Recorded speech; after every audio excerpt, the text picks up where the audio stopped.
true self is your conscious awareness. Your true self is the I am. The I am that I am is free from fear and can be explained or defined as pure love. So there's a distinction between the true self and the false ego. Now, according to my studies, the ego is what we believe and think about ourselves, who we think we are, once we start to develop ideas about self. Throughout life, we start to act according to these ideas, who we think we are, and we develop a personality. The question then becomes, how can we then, after developing this personality and learning that it's not really the true self, how can we then purify this personality? And what I've learned, it only happens through silent contemplation.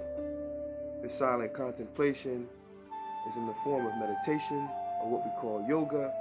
And what these things do, they help us to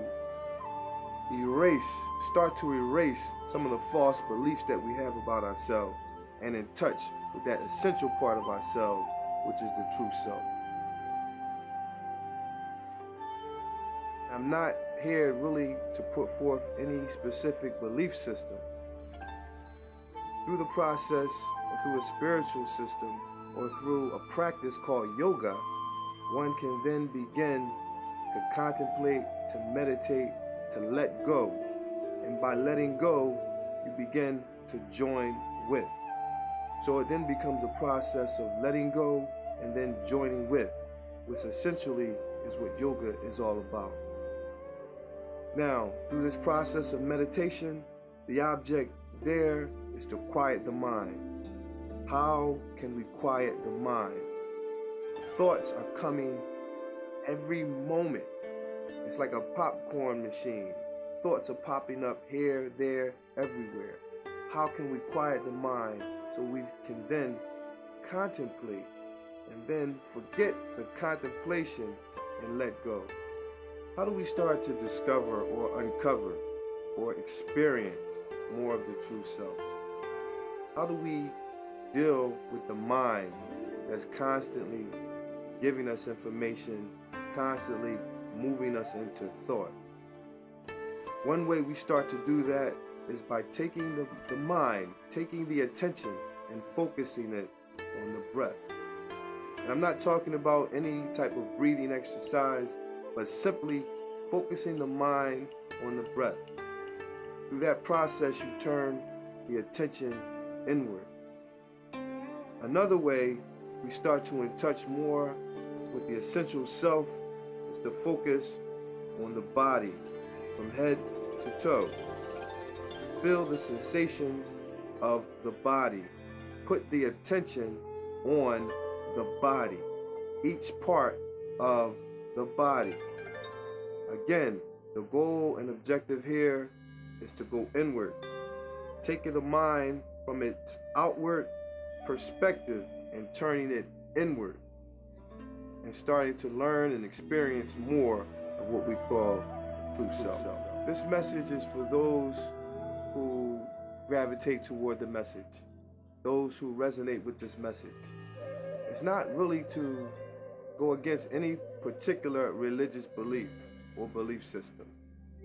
We're talking about the essential nature of the self.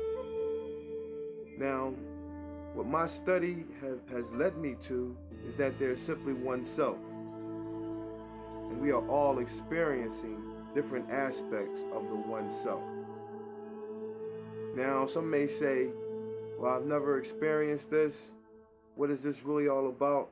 But if we think deeply, if we realize the experiences that we've had, such as deja vus and dreams and things that have happened in life that's simply out of the ordinary, we would start to understand that there's something else going on other than our typical daily observation. Who are we that pass through this life? What is the essential nature of ourselves? The true self is simply conscious awareness. Those things that happen while we're here, those things that we participate in during life, are things that are not essentially the self, but things that the self is simply engaging in. The true self is what's essential, and we need to experience more of that and bring more of that into this world, into this life, if we are not satisfied with the way things are going. Your true self is your conscious awareness. Your true self is the I am. The I am that I am is free from fear and can be explained or defined as pure love.